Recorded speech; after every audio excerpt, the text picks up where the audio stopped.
अस्सलाम वालेकुम वरहमतुल्लाहि वबरकातुह। मोहतरम नाज़रीन, आज मैं फ़िल्म दी कश्मीर फाइल्स की हकीकत के ताल्लुक़ से बयान करने जा रहा हूं। लेकिन इससे पहले गुजारिश ये है कि अगर अभी तक चैनल को सब्सक्राइब नहीं किए हैं तो सब्सक्राइब कर लें, साथ में बेल आइकन को भी प्रेस कर लें ताकि हर नई वीडियो का नोटिफिकेशन आप तक पहुंचता रहे। नाज़रीन किराम, अभी 11 मार्च को कश्मीर फाइल्स फ़िल्म सिनेमाघरों में रिलीज़ हुई, यानी ऐसे वक्त में जब हिंदुस्तान भर में रियासती इंतखाबात का सिलसिला मुख्तलिफ मराहिलों से गुजरा। इस वक्त इस फिल्म को लाने का मकसद हिंदुओं को हिंदुत्व तासुब की तरफ आमादा करना है। कश्मीरी मीडिया सर्विस के मुताबिक फिल्म में मकबूजा जम्मू कश्मीर के कश्मीरी पंडितों के 1990 में वादी कश्मीर से फरार को शामिल किया गया है। फिल्म के हिदायतकार वेवक रंजन आगनी हैं, जिन्होंने इससे पहले भी दी ताशकंद फाइल्स के नाम से एक मुतनाज़ फिल्म बनाई थी,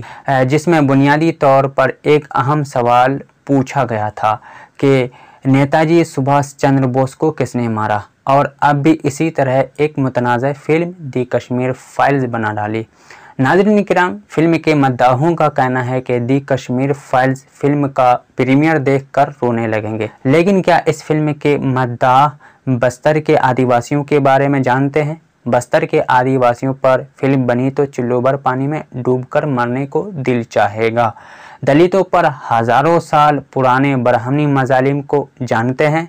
दलितों के हज़ारों साल पुराने बरहमनी मजालिम पर फिल्म बनाई जाए तो रोते रोते उनके आंसू खुश्क हो जाएंगे। गुजरात, भागलपुर, मुजफ्फरनगर फसादात और मुरादाबाद ईदगाह जैसे वाक़यात, ऐसे कितने वाक़यात हैं। लेकिन ये लोग अपने बच्चों को कश्मीर फाइल्स इसलिए नहीं दिखा रहे हैं उनको कश्मीरी पंडितों से कोई हमदर्दी है, बल्कि ये लोग फिल्म इसलिए बना और दिखा रहे हैं कि नफ़रत का दायरा और बढ़ाया जाए।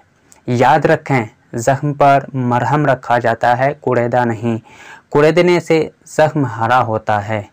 अल्लाहुम्मा सल्लि अला सय्यदिना व मौलाना मुहम्मद। अल्लाहुम्मा सल्लि अला सय्यदिना व मौलाना मुहम्मद। अल्लाहुम्मा सल्लि अला सय्यदिना व मौलाना मुहम्मद।